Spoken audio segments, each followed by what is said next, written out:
आमचा वडिलोपार्जित मोठा वाडा आहे. वडील जुन्या विचारसरणीचे कर्मठ. आमचे कपड्यांचे दुकान होते. वडिलांचे वय 50 वर्ष होते.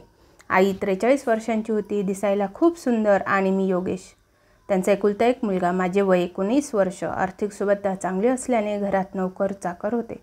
कमळाबाई नावाची 40 वर्षाची बाई आमच्या घरी स्वयंपाक करायला होती. ती दिसायला खूप सुंदर होती. माझ्यावर तिची खूप माया होती. मॅट्रिकला माझी दांडी गुल झाल्यावर सध्या मी वडिलांना दुकानात मदत करत असे. तसे दुकानात नोकर होतेच, पण वडिलांचा त्यांच्यावर विश्वास नव्हता. वडील कपडे खरेदी करण्यासाठी मुंबई सोलापूर या ठिकाणी महिन्यातून 10 दिवस जात असत. त्यावेळेस दुकानाची सर्व जबाबदारी माझ्यावर असायची. मी दुकान योग्य रीतीने सांभाळत असल्याने वडील माझ्यावर जाम खुश होते. कमळाबाईचा नवरा 10 वर्षापूर्वी अपघातात वारला होता. आमच्या घरापासून जरा लांब तिचे घर होते. नवरा वारल्यानंतर कमलाबाई आमच्या घरी कामाला आल्या. स्वयंपाक अतिशय सुरेख बनवायच्या. एकदा मी घरीच होतो. आईने मला कमलाबाईंना बोलावून आणायला सांगितले. मी कमलाबाईच्या घराकडे निघालो. काही वेळातच मी कमलाबाईच्या घरी पोहोचलो. त्या एकट्याच राहत असत. त्यांना मूलबाळ नव्हते. घराचा दरवाजा उघडताच मी त्यांना हाक मारली, पण मला प्रतिसाद आला नाही. म्हणून मी आत गेलो आणि हाक मारली. कमलाबाईंनी माझा आवाज ओळखला आणि मला त्यांना बसायला सांगितले. त्या आतल्या खोलीत न्हाणी घरात होत्या. मी खुर्चीवर बसलो आणि त्यांची वाट पाहू लागलो. काही वेळातच कमलाबाई बाहेर आल्या आणि मी त्यांच्याकडे पाहतच राहिलो. नुकतीच आंघोळ केल्याने कमलाबाईंच्या अंगावर फक्त ब्लाऊज आणि परकर होता. त्यांनी आपले केस पाठीवर मोकळेच सोडले होते. ब्लाऊजमधले काहीसे खाली लोंबकळलेले भरगच्च पाहून माझ्या मनात चलबिचल सुरू झाली. त्यांची काळी नागणी त्या पांढऱ्या ब्लाऊजमधून मला अस्पष्ट दिसत होती. मला त्या आपल्या मुलासारख्या मानत असल्याने माझ्यासमोर त्या अवस्थेत बिनधास्त आल्या. आज प्रथमच माझ्या मनात त्यांच्याविषयी वासना जागृत झाली. मी भारावल्यासारखा त्यांच्या ओलेल्या रूपाकडे पाहत होतो. कादंबरीत वाचलेल्या ओलेती स्त्रीचे रूप मला आठवले. माझी नजर कशाकडे आहे हे त्यांच्या ध्यानात येताच त्यांनी गडबडीने बाजूला असलेली साडी उचलली आणि आपल्या छातीसमोर धरत मला विचारले, काय रे बाळ? मला त्या नेहमी बाळ म्हणायच्या. काही काम होते का? त्यांनी साडी छातीसमोर धरताच मी ओशाळलो आणि त्यांना म्हणालो, हो, आईने तुम्हाला बोलावले आहे. लवकर यायला सांगितले आहे. त्यांनी मला येते म्हणून सांगितले. मी लगेच तेथून निघालो. रस्त्यात येताना माझ्या नजरेसमोर कमळाबाईचे. आजपर्यंत कधीही माझ्या मनात त्यांच्याबद्दल वाईट विचार आले नाही, पण आज ते दृश्य पाहिल्यापासून मी प्रयत्न करूनही ते विचार जात नव्हते. मी घरी येताच आईने मला विचारले, काय रे, भेटल्या का कमळाबाई? हो, येत आहेत मागून, मी म्हणालो. माझ्या मनात पुन्हा तेच विचार आले. मी खिन्न झालो. मला आज काय झाले होते ते कळेनाच. त्याच अवस्थेत मी माडीवर गेलो. जरा पडून राहिलो. साधारण तासाभरात मी खाली आलो. उद्या होळी असल्याने घरी पुरणपोळ्या करायला घेतलेल्या होत्या. त्यामुळे आईची लगबग चालली होती.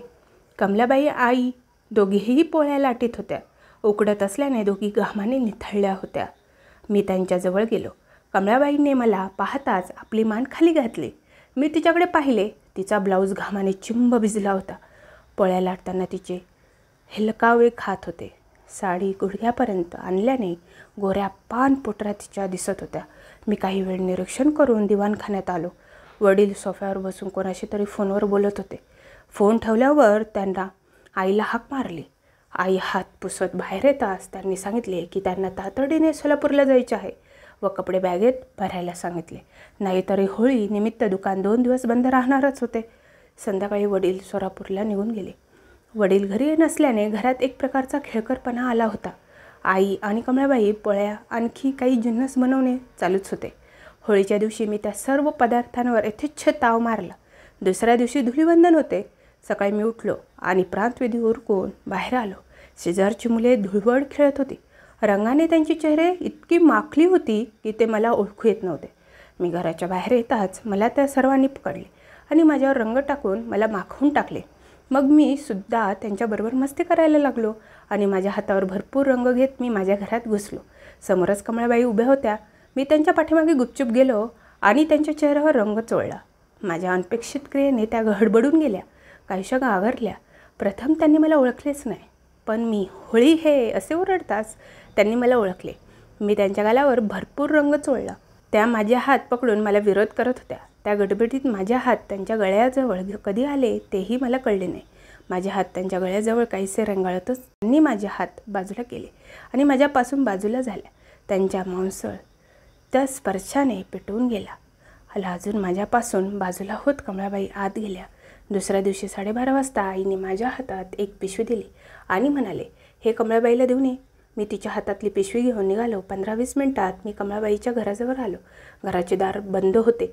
मी दारावर टकटक केले. जरा उशिराच दरवाजा उघडला. दारात कमलाबाईच होत्या. त्यांचा चेहरा ओढलेला होता. नाक लालबुंद व काहीसे सुजलेले होते.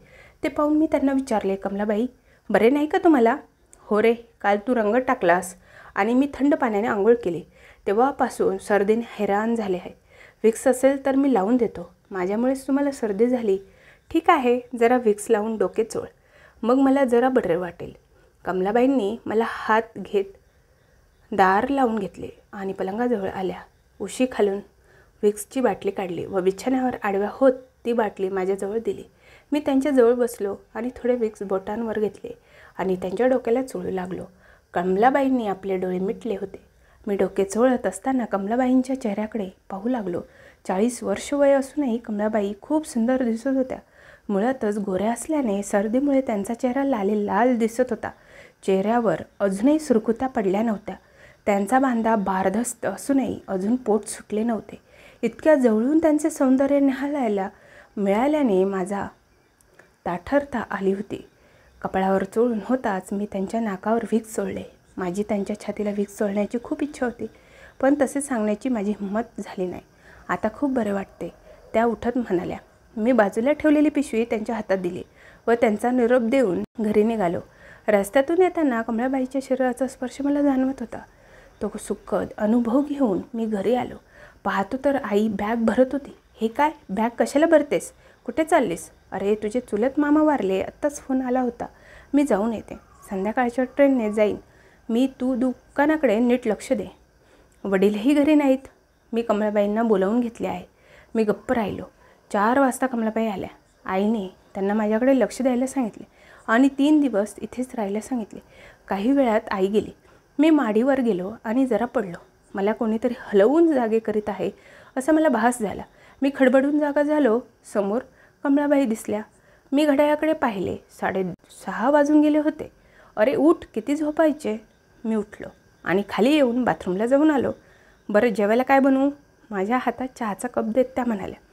तुमच्या आवडीचे काहीही बनवा, मी म्हणालो. पण त्यांनी माझ्या आवडीचे जेवण बनवले. मी भरपेट जेवून वर माडीवर झोपायला निघालो. कमलाबाई सर्व पसारा आवरत होत्या. मी माडीवर जाऊन बिछाण्यावर अंग टाकले आणि काही वेळातच माझा डोळा लागला. माझ्या घशाला कोरड पडली होती. मी किती वेळ झोपलो होतो हे मलाही माहीत नव्हते. हातावरच्या घड्याळात पाहिले 1:30 वाजला होता. मला खूप तहान लागली होती. मी आळस देत आणि खाली आलो. स्वयंपाकघरात जाऊन तांब्याभर पाणी प्यायलो आणि परत वर जायला निघालो. जिन्याजवळच्या खोलीत काहीतरी आवाज आला. घरी माझ्या आणि कमलाबाईच्या शिवाय कोणीच नव्हते. मी काय आहे ते पाहावे म्हणून आत गेलो. कमलाबाई आपल्या छातीवर आपले दोन्ही हात ठेवून छाती दाबत होत्या. त्या खूप कणहत होत्या. बहुतेक त्यांच्या छातीत दुखत असावे. मी हळूच त्यांच्याजवळ गेलो आणि त्यांना म्हणालो, कमलाबाई, तुम्हाला काही त्रास होतो आहे का? हो रे, माझ्या छातीत खूप जळजळ होते, त्या म्हणाल्या. मी विक्स लावून देऊ का? त्याने तुम्हाला आराम वाटेल. हा, चोळ जरा, मला खूप त्रास होतो आहे, त्या विवळत म्हणाल्या. मी जरा शोधल्यावर मला विक्स मिळाले. मी ते बोटांवर घेऊन प्रथम त्यांच्या कपाळावर लावले, नंतर गळ्याला लावू लागलो. काही वेळाने त्यांच्या गळ्याखालच्या छातीला चोळू लागलो. त्यांचा पदर बाजूला झाल्याने त्यांचे भरदार उन्नत मला दिसत होते. माझी बोटे त्यांच्या चिरेजवळ ठेवून थपकत होती. त्यांच्या ब्लाऊजची कडं माझ्या बोटांना लागत होती. कमलाबाईंनी आपले डोळे अजून मिटले होते. मी चोळत असताना त्यांचे ओठ काहीतरी थरथरत असल्याचे मला दिसले. त्यांच्या निकटच्या स्पर्शाने मी उत्तेजित होऊ लागलो होतो. माझ्या कमालीची ताठरता आली होती. मी धाडस करून माझी बोटे त्यांच्या ब्लाऊजमध्ये घुसवली आणि चोळू लागलो. कमलाबाईंनी तरीही डोळे उघडले नाहीत. मी हळुवारपणे त्यांच्या अर्ध्यावरून माझी बोटे फिरू लागलो. ब्लाऊजमध्ये बोटे घालून चोळायला मला त्रास होत होता. कमलाबाईंनी माझी अडचण ओळखली आणि डोळे बंद असलेल्या अवस्थेत त्यांनी आपल्या ब्लाऊजची बटणे उघडली. त्यांचा ब्लाऊज बाजूला झाला. त्यांचे दुधाळ मी पाहतच राहिलो. ती तांबूस नांगणे पाहून माझ्या मनात वासना निर्माण झाली. त्यांच्या छातीवर मी काल लावलेल्या होळीचा रंग अजूनही पुसटता होता. मी माझा हात ठेवला आणि त्याला हलकेच दाबले. कमलाबाईच्या मुखातून अस्पष्ट हुंकार बाहेर पडला. मग मी दोन्ही हात त्यास दाबू लागलो. कमलाबाई स्वीकारल्या. माझे लक्ष त्यांच्या चेहऱ्याकडे गेले. त्यांचा चेहरा लाल झाला होता. माझे दोन्ही हात त्यांचे काम चोख बजावत होते. मी त्यांच्या चेहऱ्याकडे पाहत असतानाच त्यांनी आपले डोळे उघडले व माझ्याकडे एक मादक कटाक्ष टाकत त्यांनी एक हात माझ्या गळ्यात टाकला आणि मला त्यांच्याकडे खेचले. माझा चेहरा त्यांच्या चेहऱ्याजवळ आणला आणि माझ्या डोळ्यात खोल पाहत त्यांनी आपले होठ माझ्या होठांवर ठेवले. माझ्या आयुष्यातले ते पहिलेच होते. त्यांच्या मऊ साईसारख्या नाजूक ओठांचा ओला स्पर्श मला आवडला. उत्कटतेने त्या माझ्या ओठांचे रसपान करत होत्या. मी सुद्धा तितकाच उत्कट प्रतिसाद देत होतो. कमलाबाईचे ओठ मी भान हरपून चोखू लागलो. आमचे देवाणघेवाण चालू असताना कमलाबाई माझ्या पाठीवर मायेने हात फिरवत होत्या. मी त्यांचे ओठ चोळत हळूहळू करून मी त्यांचे नग्न बोटांच्या चिमटीत पकडून त्यांच्या चिमटीत होतो. त्यामुळे त्या जोराने शितकारत होत्या. वेग ओसरातच मी माझा चेहरा त्यांच्या घुसळला. त्या दोन भरदार खोल दरीत मी हरवून जातो की काय अशी मला भीती वाटली. तिथला मादक गंध मला बेभान करीत होता. मी हळूच त्यांच्या एका नग्न माझ्या ओठात घेतलं आणि त्या भोवती जीभ वर्तुळाकार फिरू लागलो. माझ्या त्या क्रियेने त्या खूप उत्तेजित झाल्या आणि त्यांनी माझ्या केसात आपले हात घातले. माझा चेहरा त्यांच्या नावाहून घट्ट दाबून धरला. मी एक हात खाली आणला आणि त्यांच्या साडीला हाताने वर केले. माझ्या हाताच्या त्यांच्या मांडीला स्पर्श होता. त्या दचकल्या व उठून बसल्या. मी आता थांबणे शक्य नव्हते. मी त्यांचा ब्लाऊज त्यांच्या अंगातून टाकला. त्यांच्याकडे पाहू लागलो. वयाच्या मानाने त्यांच्या अजून लोंबकळलेले नव्हते. ते अजून कडक होते. मी त्यांना खांद्याला धरून उभे केले. त्यांची मान खाली मी त्यांच्या हनवटीला धरून त्यांचा चेहरा माझ्याकडे वळवला व त्यांच्या नजरेत खोलवर माझी नजर मिसळली आणि नजरेनेच त्यांना मला काय हवे आहे ते विचारले. त्यांना माझा इशारा समजला. त्यांनी मान हलवून मला होकार दिला. मी त्यांच्या साडीला हात घातला व साडी त्यांच्या अंगावरून बाजूला केली. त्यांच्या शरीरावर परकर शिवाय काहीच नव्हते. मी परकराच्या नाडीला हात घातला. नाडी खेचली. सोळुकन परकर त्यांच्या पायाशी जाऊन पडला. कमलाबाई नक्षकांत त्यांनी आत काहीच घातले नव्हते. संगमरवरी देहाकडे पाहतच राहिलो. गोऱ्या पानकिळीच्या गाभ्यासारख्या मांड्या, त्यामधला फुगीर त्रिकोण, नितळ पोट व भरदार वक्ष मला साक्षात त्या देवीच वाटल्या. अखेर न राहून मी आवेगाने त्यांना घट्ट मिठी मारली. त्यांच्या उघड्या पाठीवरून हात फिरवताना मला आनंद होत होता. मी तो हात पाठीवरून तसाच खाली नेत त्यांच्या विशाल नितंबांवर ठेवला. हलकेच दाबताच त्यांच्या तोंडून एक हुंकार बाहेर पडला. मग मी त्यांच्या दोन मधल्या माझे बोट फिरवले. त्यांची शितकार टाकला. मी एक हात पुढे आणला आणि सरळ त्यांच्यावर ठेवला. त्यांची खूप पाझरली होती. माझ्या बोटांना ओलसर लागली. मी हळूच एक बोट त्यांच्या घातले व आत बाहेर करू लागलो. बाळ असेच करत राहा, अजून आत घुसव, त्या शितकारत म्हणाल्या. मी बोट आत घातले असताच त्यांच्या टाचा स्पर्श माझ्या हातांच्या तळव्याला झाल्या. मी त्यांचे ओठ माझ्या घेतले. बोट आत बाहेर करीत होतो. त्यांचे ओठ माझ्या ताब्यात असल्याने त्यांच्या तोंडातून शितकार बाहेर पडत नव्हते. त्या घशातल्या घशात घुसमटत होत्या. त्यांनी आपले हात पुढे आणत माझी बनियान काढली. माझ्या भरदार छातीवरून त्या आपले हात फिरत होत्या. माझे पूर्णतः ठरून माझ्याच बाहेर यायला लागत होते. कमलाबाईंनी आपला एक हात माझ्या घातला आणि माझे आपल्या मुठीत पकडले. त्यांच्या हाताचा स्पर्श माझ्या हातात होताच सर्वांगातून वीज संचारत गेली. एका स्त्रीचा तो प्रथम स्पर्श होता. त्यांनी माझी उत्तेजना अधिकच वाढवली. काही वेळ माझ्या खेळल्यावर त्या माझीच काढून टाकली. सापासारखा फुटकार टाकत असलेला माझ्याकडे त्या वासून पाहत राहिल्या. मी पुढे झालो आणि त्यांना पलंगावर आडवे केले. मी जरी आयुष्यात पहिल्यांदा करत असलो तरी त्या बाबतीत माझे पुस्तकी शिक्षण भरपूर होते. त्यामुळे मला काही अडचण येत नव्हती. कमलाबाई पलंगावर शेताच्या दिशेने तोंड करून झोपल्या होत्या आणि मला स्वतःच्या शरीराकडे येण्याचे आमंत्रण देत होत्या. त्यांचे ते आमंत्रण स्वीकारून मी त्यांच्याजवळ गेलो. माझ्या दोन्ही हातांनी त्यांच्या मांड्या रुंद केल्या आणि त्यांच्या गुलाबी योनीकडे पाहिले. बाळ, खूप छान करतोस. कुठे शिकलास हे सर्व? माझ्याकडे बरीच पुस्तके आहेत, ते वाचून शिकलो आहे असे म्हणताच त्यांनी मला आपल्या अंगावर ओढले आणि माझ्या चेहऱ्याकडे पटापट घेऊ लागल्या. मी त्यांच्या देहावर माझ्या शरीराचा भार टाकला होता. माझे त्यांच्या घासत होते. त्यांना त्याची जाणीव होताच त्यांनी आपले पाय फाकवले आणि मला त्यांच्या मांड्यांच्या मध्ये घेतले. मी माझ्या दोन्ही हातांवर आपल्या शरीराचा भार सांभाळीत जरा वर झालो व माझ्या कडक झालेल्या त्यांच्या टेकवला आणि जोराने कमरेला धक्का दिला. कमळाबाईच्या तोंडून शितकाराही निघाला. मी परत जरा बाहेर घेतले आणि पुन्हा जोराने धक्का देत त्याला आत घातले.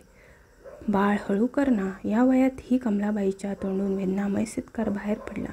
माझे थोडे दुखले कारण माझी पहिलीच वेळ होती. मग मी हळूहळू आत बाहेर करू लागलो. त्यांच्यात आत शिरताना माझ्या काहीतरी झखडत होते. त्याने मला कमालीची उत्तेजना झाली होती. मी त्यांच्या मखमलीत खूप खोलवर घुसत होतो. त्यांची पाजरल्याने सहज आत बाहेर होत होते. मी धक्के द्यायचा वेग वाढवताच असेच कर, घुसव आत अजून, कमळाबाई चित्कारत म्हणाल्या व आपली कंबर खालून वर उचकावू लागल्या. त्यामुळे मी खूप जोशात येऊन त्यांना होतो. मी धक्के मारत असताना कमळाबाई अक्षरशः गदगदा हलत होत्या. कमळाबाई मिळणाऱ्या सुखाने उत्तेजित झाल्या व त्यांनी माझ्या कमरेला आपल्या पायाने घट्ट मिठी मारली आणि आचके देत जोराने आणि मी पण शांत झालो.